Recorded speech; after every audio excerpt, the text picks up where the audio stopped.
হায় হায়! পায়েসের দুধগুলো তো সব উতলে পড়ে গেল। এ আবার কোনো অশুভ লক্ষণ নয় তো? রাধা মাধব এবারের মতন রক্ষা করো আমাদের। Hello everyone! চলে আসলাম আমাদের পঞ্চম ভ্লগ নিয়ে। প্রত্যেকদিন সবার নির্দিষ্ট কাজ থাকে। আমার সংসারেও সেরকম নির্দিষ্ট কাজ আছে।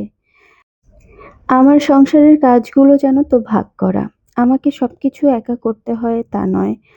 আমার প্রত্যেকটা কাজেই আমি চাইলে আমার হাসব্যান্ডের সাহায্য পাই। ও ভীষণ সাপোর্টিভ। তো আমি প্রত্যেকদিন কিছু, কিছু কাজ করি, ও কিছু, কিছু কাজে আমাকে হেল্প করে দেয়। যেমন কখনো, কখনো আমার যদি ভালো না লাগে ও রান্নাও করে দেয়। তো দেখো তোমাদের সাথে কথা বলতে, বলতে আজকের আমাদের মেইন আইটেম যেটা সেটা রান্না করছি। এটা আসলে ছিল আ লাস্ট আমাদের একটা ভ্লগে আমরা মাছের পাতুরি রান্না করেছিলাম। আমার বর করেছিল রান্নাটা।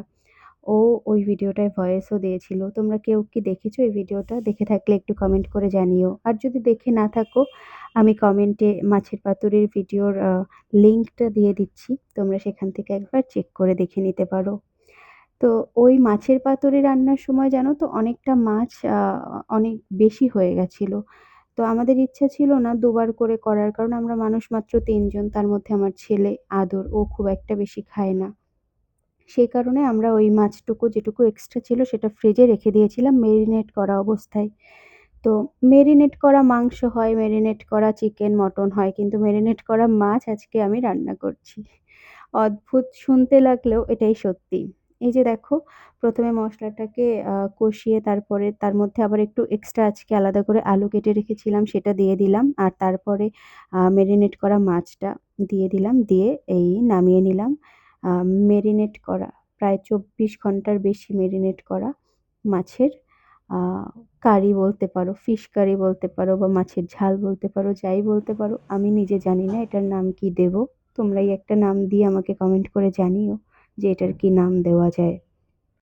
তারপরে ২ টো পেঁপে কেটে রেখেছিলাম। তো পেঁপে ভাজা করার জন্য সেই জন্যই পেঁপেটা বসিয়ে দিলাম মাছ করার পরে। আজকে জানো তো বন্ধুরা ২ টো অদ্ভুত ঘটনা ঘটেছে। একটা ঘটনা তো তোমরা ভিডিওর শুরুতেই দেখে নিয়েছো। আরেকটা হচ্ছে এই পেঁপে ভাজা করতে গিয়ে। পেঁপে ভাজা বসানোর আগের মুহূর্তে ঝুড়ির মধ্যে গিয়ে দেখি সেই কালো জিরেটা আর নেই। আমার কালো জিরেটা শেষ হয়ে গেছে। অগত্যা কি আর করা যায়? ৫ ফোড়ন ছিল তাই ৫ ফোড়ন দিয়ে পেঁপেটা ফোড়ন দিয়ে বসালাম। আগে কখনো পাঁচফোড়ন দিয়ে আমি পেঁপে করিনি। জানি না করে কিনা কেউ। কিন্তু আমার যেহেতু ছিল না কালো জিরে আর ওই মুহূর্তে দোকানে যাওয়াও পসিবল না আমার জন্য। সেজন্য আমি আ পাঁচফোড়ন দিয়েই কাজটা চালিয়ে দিলাম। দেখো তোমাদের সাথে কথা বলতে, বলতে পেঁপে ভাজাটাও আমার হয়ে গেল। কি অদ্ভুত না? রান্নার ভিডিওটা যখন তোমাদের সামনে দেখাচ্ছি তখন কত দ্রুত হয়ে যাচ্ছে। কিন্তু এই দ্রুত করার আগে এর পিছনে যে ঘটনাগুলো আমাদেরকে ঘটাতে হচ্ছে, যে কাজগুলো আমাদের করতে হচ্ছে, সেইগুলো কিন্তু অনেক বড় সময় সাপেক্ষ ব্যাপার। এটাই অদ্ভুত একটা জীবনের নিয়ম, জীবনের খেলা বলতে পারো। তো যাই হোক, আজকে একটু পায়েস করব। পায়েস বলতে আজকে আমাদের প্রায় ৩ দিনের দুধ জমে গেছে। আমার ছেলেটা এখন আর জানো তো দুধ খেতে চায় না খুব একটা। তো ও যেহেতু দুধ খেতে চাচ্ছে না প্রায় ১-২ মাস হয়ে গেছে। সেজন্য ওর দুধটা প্রায় প্রতিদিনই একটু, একটু করে থাকছে, এ করছে। তো আমি আ আজকেই সিদ্ধান্ত নিলাম আর আমাদের দুধের যে কাকা আসে, সেই কাকাকে বলে দিলাম যে, "আমরা ১ মাস আর দুধ নেব না। তারপরে যদি আবার আদর খেতে চায় তাহলে আবার নেব।" কারণ ওর জন্যই দুধগুলো নেওয়া। তো ৩ দিনের দুধ জমে গেছিল, সেই দুধটা দিয়ে ভাবলাম আজকে একটু পায়েস করি। পায়েসটা করে দিলে ও খায়। পায়েস বা সুজি এগুলো করে দিলে খাবে। কিন্তু তোমার শুধু দুধটা খেতে চায় না। আর এসব করতে গেলে চিনি খেতে হয়। তো চিনিটা তো খাওয়া উচিত না। দেখো তোমাদের সাথে গল্প করতে, করতে পায়েসটা বসিয়ে দিয়েছি আর পায়েসটা প্রায় অর্ধেক হয়েও গেছে। এই যে দেখো এই মুহূর্তটা হচ্ছে গিয়ে ভিডিওর ১ম এ তোমরা দেখেছিলে। আশা করি তোমাদের মনে আছে। দেখো দুধগুলো সব উতলে পড়ে গেল।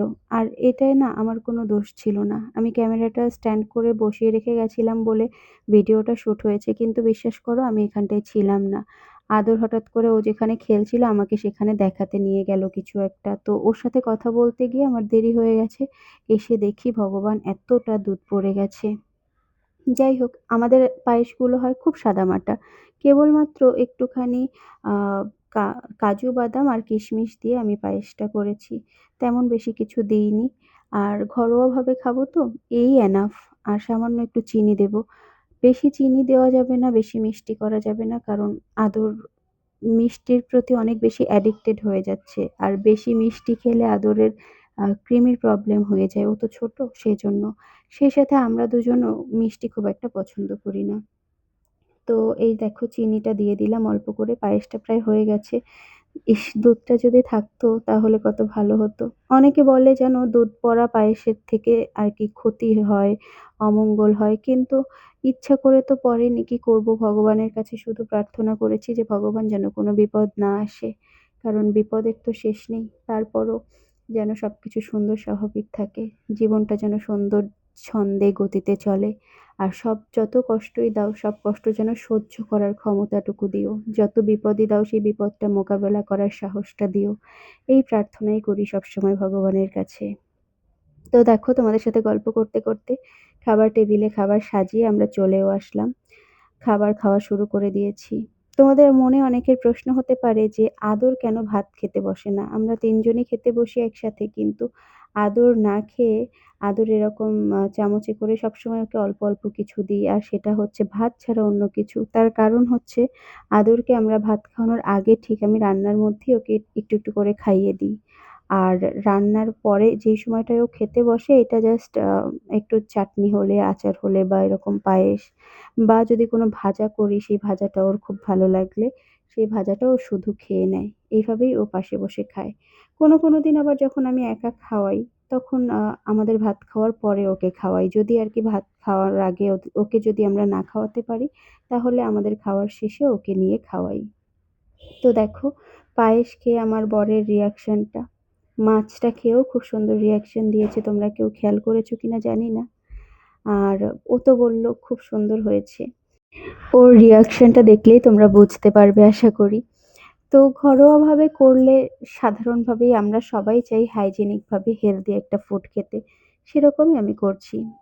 তো আমাদের আজকের ভ্লগটা কেমন লাগলো একটু কমেন্ট করে জানিও। ভালো লাগলে লাইক, কমেন্ট, শেয়ার আর সাবস্ক্রাইব করে পাশে থেকো। Thanks for watching.